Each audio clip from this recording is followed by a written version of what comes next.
নমস্কার বন্ধুরা, রিঙ্কুর হেসেল থেকে সবাইকে স্বাগত। আজকে আপনাদেরকে বর্ষার ইলিশ ভাপা করে দেখাচ্ছি।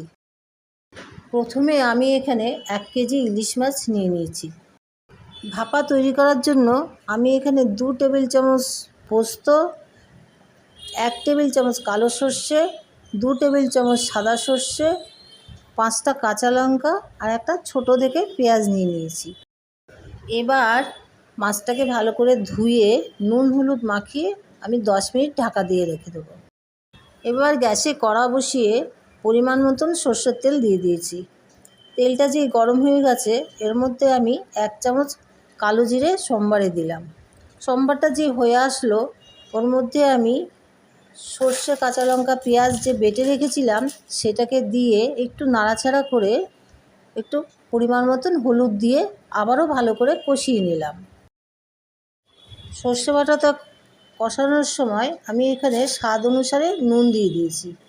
নুন দিয়ে আবারও ভালো করে একটু নাড়াচাড়া করে বেটে রাখা পোস্তটা দিয়ে এবং বাটি ধোয়া জল দিয়ে এটা ভালো করে আবার কষিয়ে নিলাম। ভাপার মশলাটা যখন কষানো হয়ে যাবে তখন এর মধ্যে আমি 2 কাপ জল দিয়ে ফোটানোর জন্য রেখে দিলাম। জলটা যেই ফুটে যাবে তখন এর মধ্যে আমি ইলিশ মাছগুলো একে একে ছেড়ে দেবো। মাছটা যেই ফুটে উঠেছে তখন এখানে আমি 1.5 টেবিল চামচের মতন লেবুর রস দিয়ে দিয়েছি। বন্ধুরা, এখানে আমি লেবুর রসটা দিয়েছি এই কারণে যে মাছটা যাতে ভেঙে না যায় এবং গ্রেভিটা খুব টেস্টও হয়। বন্ধুরা, আমার এখানে ইলিশ ভাপাটা হয়ে এসছে। নামানোর আগে আমি একটু সর্ষের তেল আর 2-3টে কাঁচা লঙ্কা দিয়ে আমি ঢাকা দিয়ে রেখে দিলাম।